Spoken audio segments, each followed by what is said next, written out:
Hey guys, what is going on? So what we have here is the iPhone 4S I got from the $25 lot of 5 iPhones. This one just needed a restore and turned out to be iCloud free. The battery was bad. It currently has a testing battery with only 60% health, and the screen is cracked and yellowing, and the back has a chip on it. So we're going to be putting a battery with more health in it. And then we have this housing slash screen, which works fine, and we have this back. So we're going to be converting it to a black iPhone and putting a new battery in it. Anyways, let's power the iPhone down and start this video.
So it seems to work, except the power button is not working at all. So we're gonna have to open it back up and see what I did wrong.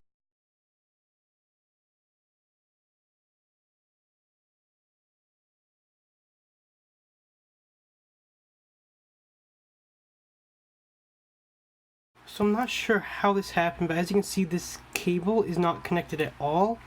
So that would explain why my power button is not working. Let me reconnect that properly and see if it works now.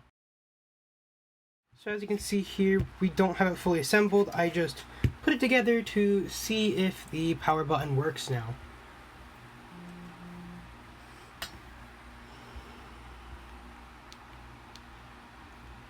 As you can see, looks like it's working fine.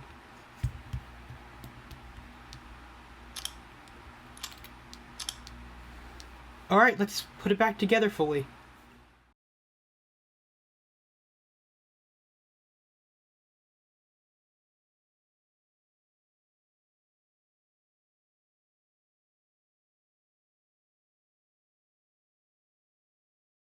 So as you can see, the iPhone is fully restored and is ready for a new owner.